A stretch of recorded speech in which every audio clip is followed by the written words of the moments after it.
Hello and welcome back to the channel. Sorry it's been a little while, but what with work commitments and this and that, however, I have been getting odd days and the odd week on the car and things are progressing a little bit.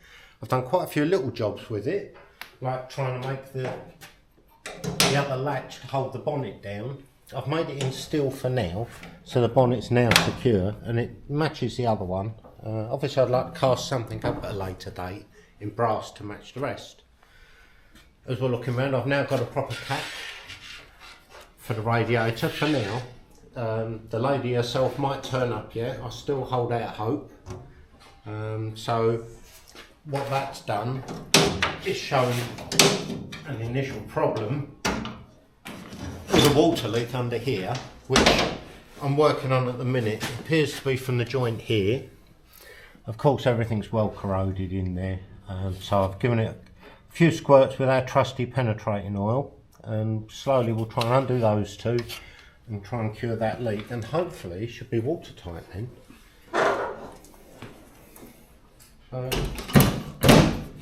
As we walk around the car, obviously our friend the other week was helping us with the magneto, which is now in place and it's been fired up.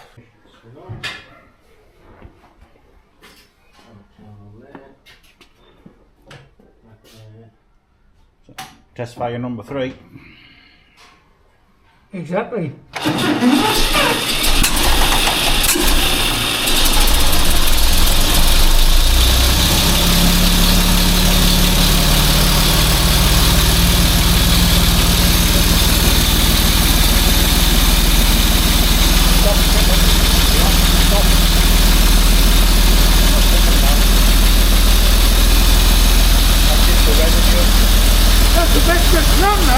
And running a lot better. I think there's still a bit more tinkering with linkages. Some of these are still a little bit tight and just perfecting things, but it's running a lot better and a lot happier. As we look along, you can start seeing a few wires here and there appearing. We're trying to conceal as much of the wiring as possible. So around these areas I'm going to try and get some trunking in to match it. All the original metal trunking inside the chassis, which you probably see better here, has all been taken out and cleaned up. You have to be more in there to see it, just in here. All the metal trunking. And we've cleaned all that up to take all the wiring, which is our next big project. As you can see, we've been working on the doors a little bit better. Managed to get our floor sections in and make all our floor panels removable. So here we are with the floor sections. As you can see, I've drilled them all. I don't know if you'll be able to see that. I've countersunk them and I've given them an awful lot of paint. Probably more than I should have done, but they're about dry now, so the next stage is to start putting them in and see how they look. Quite a lot of tapping and threading and things like that, but it'd be nice if there is a problem that you can just take a panel out. So pinch my door shuts, it's just the seals to go in them now. The doors are shutting a lot better. So the final detail is our seal to go in there. This is your standard type door seal. Obviously start off with the back piece of it going into the slot. Just work it in with your fingers all the way along.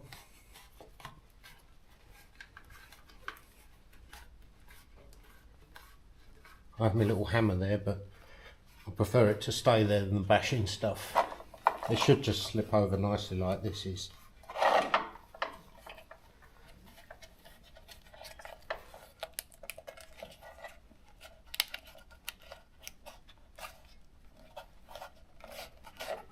And we'll just have a quick look along our line, make sure it's all down, make sure it's right in the corner,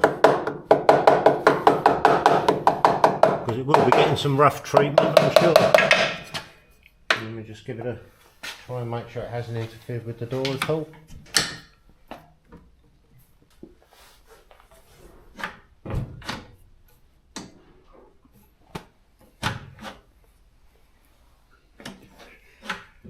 Running around the back of the car, we're now running on the original fuel tank. As you can see, all the lifelines have gone and the spare tanks.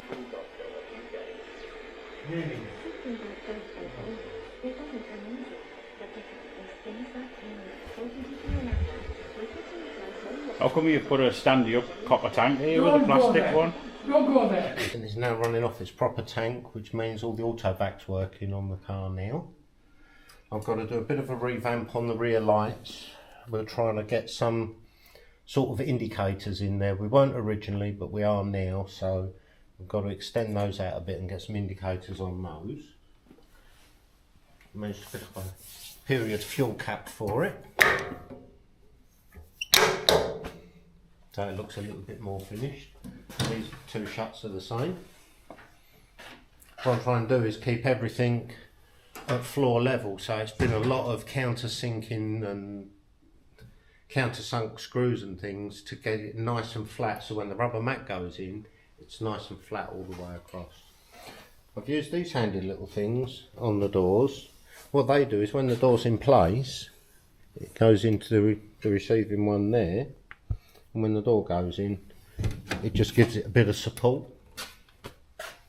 Seems to make a much better shut. So we've got part of the shopping list together for the car.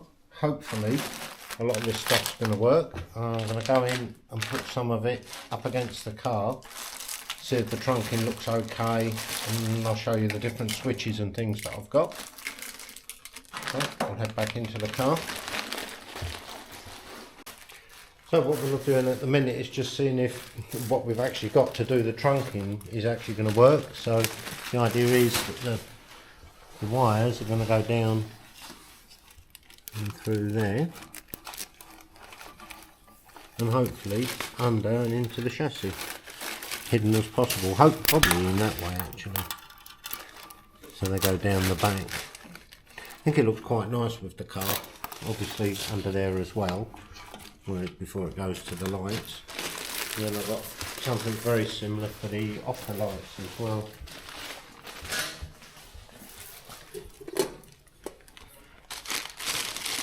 This sort of stuff, quite nice, and it's flexible, so when you move the lamp, it helps. So we'll go in and we'll have a look at the dash, and I'll show you some of the switchgear that I'm putting into the dash. So basically we're going to be using modern new switchgear but old style. So that's my indicators, that's going up on the dash there somewhere. I may have it more midway so someone else can work the indicators as we go along. I might need all my hands for the steering wheel. So we're going for another old style of pull on. That's a three-way switch, pull on and off. So they'll be going under here somewhere.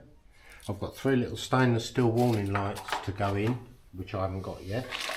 The dipper main, I've bought this switch. I may use a foot dip switch in the floor yet. I don't know. I haven't decided, to be honest. So I just bought both. And of course we're going to go for a nice modern style fuse box.